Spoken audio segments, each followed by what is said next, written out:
एक short story Jimmy Valentine. इस story का कुछ हिस्सा हमने पिछली वीडियो में कवर किया था और आज के वीडियो में हम उसके आगे की कहानी पढ़ेंगे। तो चलिए शुरू करते हैं। अब एक दोपहर जिमी वैलेंटाइन अपना सूटकेस लेकर 5 मील दूर एक छोटे से नए शहर एल्मोर में आया, जो कि आरकानसास देश में है। जिमी दिखने में एकदम एक यंग एथलीट खिलाड़ी की तरह दिख रहा था।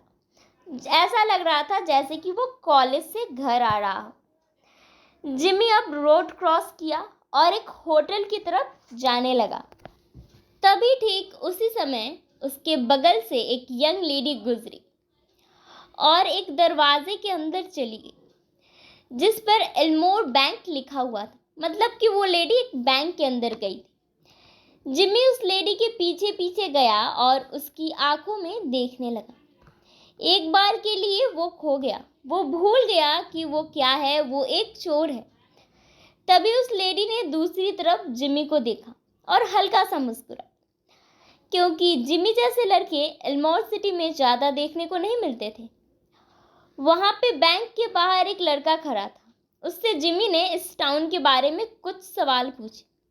थोड़ी देर बाद वो लेडी बाहर आई और जिमी के पास से होती हुई बिना जिमी को देखे ही बाहर चली गई। तब जिमी ने उस लड़के से पूछा, ये जो अभी लेडी गई वो मिस पॉली सिम्पसन है ना? मैं जानता हूँ इन्हें। तो उस लड़के ने बोला, नहीं, ये एनाबेल एडम्स है सर। ये इनके फादर का ही बैंक है। अच्छा, एनाबेल एडम्स, जिमी ने रिप्लाई दी। जिमी नहीं जानता था, लेकिन फिर भी उसने जानबूझ के ऐसा गलत बोला था ताकि उसे उसके बारे में सही जानकारी मिल सके। इसके बाद जिमी उस होटल में गया जहां वो पहले जा रहा था। उसने अपना नाम रैल्फ डी स्पेंसर बताया। जिमी ने वहां पे एक रूम लिया और होटल के क्लर्क से बोला कि सर, मैं इस सिटी में नया हूँ और यहाँ पे एक शू बिजनेस करना चाहता हूँ। क्या यहाँ आसपास कोई शू की अच्छी शॉप है? उस आदमी को जिमी के कपड़े और उसके बात करने का तरीका सब अच्छा लगा, तो वो बहुत ही इंटरेस्ट के साथ जिमी से बात करने लगा। उस आदमी ने जिमी से कहा, नहीं सर, यहाँ पे कोई भी जूते की एक्सक्लूसिव शॉप नहीं है। मतलब अच्छी सी जूते की कोई भी शॉप नहीं है। हाँ, जूते बिकते हैं। जो जनरल स्टोर्स हैं यहाँ पे वही उनका हैंडल करते हैं। मतलब जो जनरल स्टोर्स है वहीं पे जनरल जो भी चीज़ें मिलती है उसके साथ शूज़ भी मिलते हैं, लेकिन अलग सा कोई भी जूते का दुकान स्पेशली सिर्फ जूते के लिए नहीं है। हमारे यहाँ बिजनेस बहुत अच्छे हैं, आप कोई भी बिजनेस करो, अच्छा चलेगा। उस क्लर्क ने कहा, मैं उम्मीद करता हूँ कि आपको ये शहर पसंद आएगा और आप अपना बिजनेस यहीं पे खोलेंगे। ये शहर बहुत अच्छा है, यहाँ के लोग भी बहुत फ्रेंडली हैं। तब ये सब सुनने के बाद जिमी ने डिसाइड किया कि वो इस शहर में कुछ दिन रहेगा और यहाँ के सिचुएशन को देखेगा कि ये शहर उसके लिए कैसा रहेगा, वो यहाँ रह सकता है या नहीं। क्लर्क ने बैग को, यानी कि जिमी जो बैग लेकर आया था, अपना सूटकेस लेकर आया था, उसको उठाने के लिए किसी को बुलाया। तो जिमी ने कहा, नहीं, आप रहने दीजिए, मैं खुद अपना सूटकेस उठा लूँगा। वो सूटकेस बहुत भारी था क्योंकि उसमें जिमी का जो भी चोरी करने का औजार था वो सब था।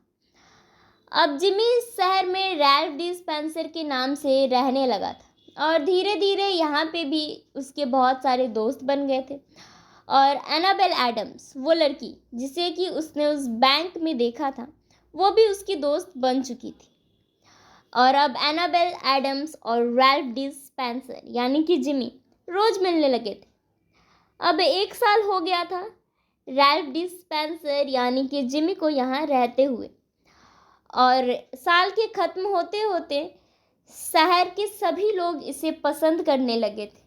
इसका शू का बिजनेस भी बहुत अच्छा चल रहा था और एनाबेल और इसने अगले 2 हफ्ते में शादी करने का फैसला भी ले लिया था।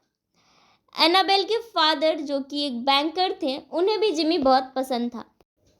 एनाबेल को भी इस पे बहुत प्राउड होता था। अब जिमी उन सबके साथ उनके फैमिली मेम्बर्स की तरह रहने लगा था। एक दिन जिमी अपने कमरे में बैठकर एक लेटर लिखा जिसको उसने सेंट लुइस में अपने एक पुराने फ्रेंड को भेजा। लेटर में उसने लिखा था, डियर ओल्ड पॉल, मैं चाहता हूँ कि तुम लिटिल रॉक के सेलेवियंस पैलेस में वेडनेसडे को ठीक रात 9 बजे चले आओ। मैं चाहता हूँ कि मेरी कुछ प्रॉब्लम्स हैं, उसे तुम सॉल्व करो और मैं तोहफे में तुम्हें अपना टूल्स दे दूंगा। मतलब उसके जो भी टूल्स थे, औजार थे चोरी के, वो उसे तोहफे में दे दे। मैं जानता हूँ कि उसे पाकर तुम बहुत खुश होगे। हज़ारों डॉलर्स देकर भी तुम इस औजार का डुप्लीकेट नहीं बनवा सकते क्योंकि इसे मैंने खुद बनाया है। वो टूल्स जिमी खुद बनाया था, इसलिए कोई उसका डुप्लीकेट नहीं बना सकता। मैंने अपना पुराना काम छोड़ दिया है 1 साल पहले। अब मैं बहुत खुश हूँ। मैं अपना एक दुकान भी खोल चुका हूँ और अपनी ज़िंदगी ईमानदारी से जी रहा हूँ। और अभी से ठीक 2 हफ्ते बाद मैं इस धरती की सबसे खूबसूरत लड़की से शादी करने जा रहा हूँ और यही एक अच्छी ज़िंदगी है। बिल, ये उसके दोस्त का नाम है। और अब मैं कभी भी चोरी नहीं करूँगा। अब जिमी इस रात को ये लेटर लिखा और उसी रात को बेन प्राइस भी सफ़ेद बग्गी में बैठकर एल्मोर शहर में छुपके आए और इंक्वायरी शुरू कर दी और जिमी के बारे में सब कुछ पता लगा लिया कि अब वो यहाँ अपना पहचान बदल कर रैल्फ डी स्पेंसर के नाम से रह रहा है। और बेन प्राइस जिमी के शॉप में जाकर खड़े हो गए। जिमी आया तब बेन प्राइस ने खुद से कहा, अच्छा तो तुम बैंकर की बेटी से शादी करने जा रहे हो। अब अगले दिन जिमी ने एडम्स के घर पे नाश्ता किया। वे शादी के लिए कपड़े लेने शहर से बाहर लिटिल रॉक में जा रहा था। एनाबेल्स के लिए एक गिफ्ट भी लाएगा। 1 साल बाद वो सिटी से बाहर जा रहा था। मतलब 1 साल तक जब से वो इस नए शहर में आया है तब से वो कहीं बाहर नहीं गया था। मतलब इस शहर से कहीं बाहर नहीं गया था। अब ब्रेकफास्ट करने के बाद एडम्स फैमिली एक साथ बैंक गई। एडम्स, एनाबेल, जिमी और उन लोगों के साथ एनाबेल्स की एक मैरिड सिस्टर भी थी जिसकी 2 छोटी छोटी बेटियां थी, एक 5 साल की और एक 9 साल की थी। जिमी अपने साथ अपना सूटकेस भी ले गया था। उसने अपना सूटकेस नीचे रख दिया। सभी बहुत खुश थे कि एनाबेल की शादी एक ईमानदार नेक आदमी से होने जा रही है। तभी एनाबेल ने जिमी से पूछा, इस सूटकेस में क्या है? ये बहुत हैवी है, ऐसा लग रहा है जैसे इसमें गोल्ड के ब्रिक्स है, सोने के ईंटें हैं। तो जिमी ने कहा, इसमें मेरे शॉप का सामान है, मैं इसे वापस करने जा रहा हूँ। इनको वापस करके मैं जो भी एक्स्ट्रा खर्च होगा उससे बचा लूँगा। अब मैं पैसे बचाना सीख रहा हूँ, जिमी ने कहा ऐसा। अब बैंक में नई नई तिजोरी आई थी और बैंकर मिस्टर एडम्स को इस पे बहुत प्राउड हो रहा था कि कोई भी इस तिजोरी को नहीं खोल सकता। अब जिमी ने मिस्टर एडम्स को कहा कि क्या मैं एक बार इसे देख सकता हूँ? तो मिस्टर एडम्स उसे लेकर गए। बाकी लोग भी उनके साथ गए तिजोरी देखने के लिए। वो तिजोरी एक छोटे से कमरे की तरह था। उसमें एक खास दरवाज़ा था और उसे घड़ी से टाइम लगाकर कंट्रोल किया जाता था। तो मैं भी इसे नहीं खोल सकता, ऐसा मिस्टर एडम्स ने कहा। अब वो जो एनाबेल की मैरिज सिस्टर थी, उसकी 2 जो छोटी बेटियां थी, वो दोनों भी इसे देख रही थी और वो लोग खेल रहे थे और फिर देख रहे थे उसे। इतने में बेन प्राइस भी आ गया था उस बैंक के अंदर और इधर उधर देख रहा था। तभी अंदर से एक लेडी के चिल्लाने की आवाज़ आई। उसकी 9 साल की बेटी खेलते खेलते अपनी छोटी बहन को तिजोरी के अंदर बंद कर दी थी। बैंकर मिस्टर एडम्स ने उस दरवाजे को खोलने की बहुत कोशिश की, लेकिन उस समय उनकी घड़ी भी किसी काम नहीं आई। जो घड़ी उसके साथ लगाया गया था वो भी किसी काम नहीं आई।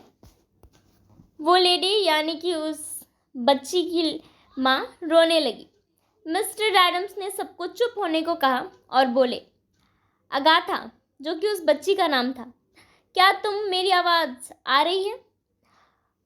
उनकी यानी कि अगाथा की आवाज़ सुनाई तो दे रही थी, लेकिन बहुत धीरे धीरे। ऐसा लग रहा था जैसे कि वो रो रही है और वो बहुत डरी हुई थी। बच्चे की माँ यानी कि एनाबेल की मैड सिस्टर ने कहा कि वो डर से मर जाएगी। इस दरवाजे को कोई तोड़ दो। क्या यहाँ कोई नहीं है जो ये काम कर सकता है? मिस्टर एडम्स ने जिमी से कहा कि अब हम क्या करें? बेचारी अंदर कैसे रहेगी? अंदर तो हवा भी नहीं है, मर जाएगी बेचारी। उसकी माँ अपने हाथों से दरवाजे को पीटने लगी। एनाबेल ने जिमी की तरफ देखा। उसे उम्मीद थी कि जिमी कुछ ना कुछ ज़रूर करेगा। फिर जिमी ने मुस्कुराते हुए एनाबेल की तरफ देखा, जैसे कि वो बहुत ही मजबूर हो। फिर उसने एनाबेल से उसका रोज़ मांगा। एनाबेल ने उस रोज़ को अपने कपड़े से निकालकर जिमी को दे दिया। जिमी ने उस रोज़ को अपने शर्ट के पॉकेट में रख दिया। फिर अपना कोट उतारा। उसका रैल्फ डिस्पेंसर जा चुका था और कोट उतारते ही जिमी वैलेंटाइन आ गया था। सभी गेट से दूर हो जाओ, उसने बोला। फिर अपना सूटकेस टेबल पर रखा, उसे खोला। कुछ वक्त के लिए वो भूल गया था कि सब उसे देख रहे हैं। उसने अपने चमकते हुए औजार बाहर निकाले। 1 मिनट तक उसने दरवाजे पे काम किया और 10 मिनट में दरवाज़ा खोल दिया। अपनी लाइफ में पहली बार उसने ऐसी तिजोरी खोली थी, और वो भी इतनी जल्दी। अगाथा को उसकी माँ ने गोद में उठा लिया। जिमी ने अपना कोट उठाया और वहाँ से बाहर आ गया। पीछे से उसे आवाज़ आई, रैल्फ, लेकिन वो बैंक से बाहर आ गया था। बाहर खड़े बेन प्राइस को उसका इंतज़ार था, जो उसे ले जाने आया था। जिमी ने उनको बोला, हेलो बेन, तुमने तो सब कुछ देख ही लिया है, तो अब चलो। तब बेन प्राइस ने अनजान बनते हुए कहा, मिस्टर स्पेंसर, मैं तो आपको जानता ही नहीं हूँ, आप शायद कोई गलती कर रहे हैं। और इतना बोलकर बेन प्राइस वहाँ से चुपचाप चला गया। और इसी के साथ ये कहानी खत्म हुई। इस पूरी कहानी में स्टार्टिंग से ही हमने देखा कि बेन प्राइस जिमी को पकड़ना चाहता था, लेकिन एट लास्ट जब जिमी उसे मिला तब बेन प्राइस ने उसे छोड़ दिया, क्योंकि बेन प्राइस समझ गए थे कि जिमी अब बदल गया है। उसने चोरी का काम छोड़ दिया है और इस बार जिमी ने किसी की जान बचाने के लिए तिजोरी तोड़ी थी।